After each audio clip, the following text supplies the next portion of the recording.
Doctor नहीं है, हम लोग तो मर रहे हैं। नशे के अवैध कारोबार के खिलाफ मोतिहारी पुलिस ने बड़ी कार्रवाई की है। पुलिस ने एक होटल में छापेमारी कर करीब 56 किलो डोडा बरामद किया है और इसकी कीमत करीब लाखों में बताई जा रही है। नशीले पदार्थों के अवैध कारोबार में शामिल कारोबारी को पुलिस ने गिरफ्तार कर लिया है। मामला कुटवा थाना का है। पुलिस ने गुप्त सूचना के आधार पर राकेश सिंह का घर और होटल पर छापेमारी की और 56 किलो डोडा बरामद किया। आरोपी होटल कारोबारी देश के अलग अलग हिस्सों से आए ड्राइवरों और दूसरे लोगों को नशे का सामान उपलब्ध कराता था।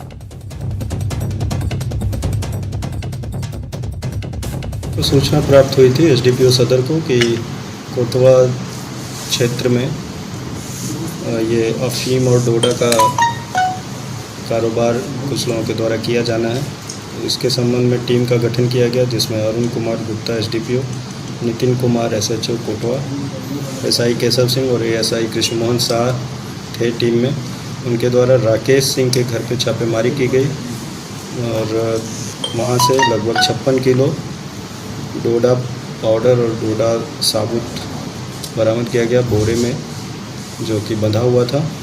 उसके बाद राकेश सिंह को गिरफ्तार किया गया है। राकेश सिंह कोटवा थाना क्षेत्र का ही निवासी है और इसका लाइन होटल भी चलता है हाईवे पर। ग्रामीण इलाकों की बेटियां भी टैलेंट के मामले में किसी से कम नहीं है। बस जरूरत है शहर की तरह गांव में भी संसाधन और अवसर उपलब्ध कराने की। मधुबनी जिले के मधवापुर प्रखंड स्थित अवारी गांव की सैकड़ों बेटियों ने इस बात को सच भी कर दिखाया।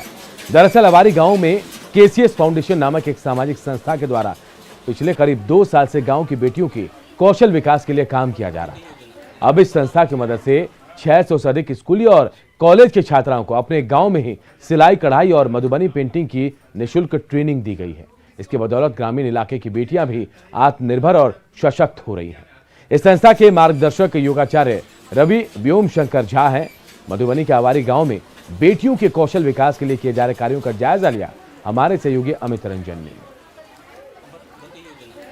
ग्रामीण इलाकों में लड़कियों के कौशल विकास पर और पढ़ाई पर आमतौर पर कम साधन उपलब्ध होने के कारण गार्जियन कम ध्यान दे पाते हैं। लेकिन मैं अभी आपको यहाँ मधुबनी के मधवापुर प्रखंड में जो अवारी पंचायत है वहाँ की तस्वीरें दिखा रहा हूँ।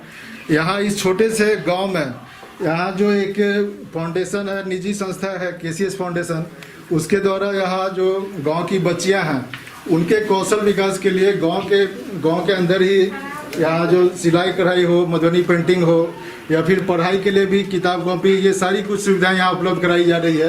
जी, मैं इसी गांव से मैं 10th क्लास तक तो यहीं से पढ़ा हूँ, इसीलिए मुझे यहाँ के बारे में हर चीज़ मालूम था। उसके बाद मैं दिल्ली गया, फिर दुबई पहुँचा, तो 2018 मेरे ख्याल आया कि क्यों ना मैं अपने गाँव, अपने पंचायत, अपने एरिया की जितनी भी लड़कियाँ हैं, बच्चियाँ हैं, उनको हम स्वावलंबित बनाएं बेसिकली। तो महिला एम्पावरमेंट पे काम करें, सशक्तिकरण पे काम करें, और उसी के तहत हमने 2019 में ये संस्था का निर्माण किया और अभी तक काफ़ी लड़कियाँ और काफ़ी बच्चों को ट्रेनिंग अभी तक मिल चुका है, करीब 600 से ज़्यादा। कोरोना आया तो हम लोगों ने सोचा कि यहाँ मधुबनी पेंटिंग वाली मास्क की बड़ी रिक्वायरमेंट देखी हमने बाजार में, तो इसी वजह से इन बच्चों को कहा कि सिलाई तो आप सीख ही रही हैं, साथ साथ क्यों ना मधुबनी पेंटिंग भी सिखाया जाए आपको, ताकि मास्क आप सिल सकें। और मास्क के ऊपर अगर मधुबनी पेंटिंग आपको आती है तो उस पेंटिंग का तो उसकी डिमांड बहुत है। तो इनसे क्या होगा, इनको उपार्जन करने में सहायता मिलेगी, दो हुनर होगा इनके पास और काफी जल्दी आगे बढ़ेंगे। अपने गाँव में ही कब से आप लोग ये ट्रेनिंग ले रही है सिलाई कढ़ाई की? 1 महीना से। और साथ में मधुबनी पेंटिंग भी सीखती हैं आप लोग? तो क्या मतलब ये सिलाई में क्या सब कर लेती हैं आप लोग? और ब्लाउज सी लेती हूँ। वाकई कहा जा सकता है कि जो पंकज झा के द्वारा जो केसीएस फाउंडेशन एक ग्रामीण इलाके में जो चल रहा है, इससे कहीं ना कहीं महिला सशक्तिकरण को काफी बढ़ावा मिलेगा। अमित रंजन, न्यूज 18 मधुबनी। केंद्रीय खाद्य प्रसंस्करण मंत्री पशुपति पारस ने कहा कि वो 20 अगस्त को पटना पहुंचेंगे और मुख्यमंत्री नीतीश कुमार और उद्योग मंत्री शहनवाज हुसैन से मुलाकात कर बियाडा की जमीन पर फूड प्रोसेसिंग से जुड़ी यूनिवर्सिटी खोलने पर चर्चा करेंगे। दिल्ली में न्यूज 18 से बातचीत में पशुपति पारस ने बिहार के विपक्षी दल राजद के भीतर मचे सियासी घमासान पर भी प्रतिक्रिया दी।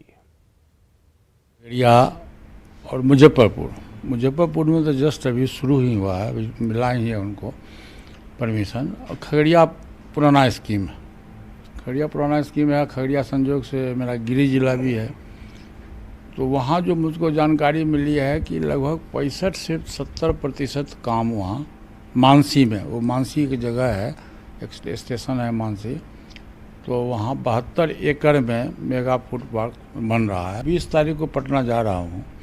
मैंने समय मांगा है माननीय मुख्यमंत्री जी से 21 को, और माननीय जो वहाँ के मंत्री हैं प्रेस मीडिया के माध्यम से कि तेज प्रताप जी के द्वारा जो कुछ बोला गया है उनके खिलाफ में आपत्तिजनक बात, वो राजनीतिक रूप से हम उसका कंडेम करते हैं। मध्य प्रदेश के खंडवा में पर्यावरण के पहले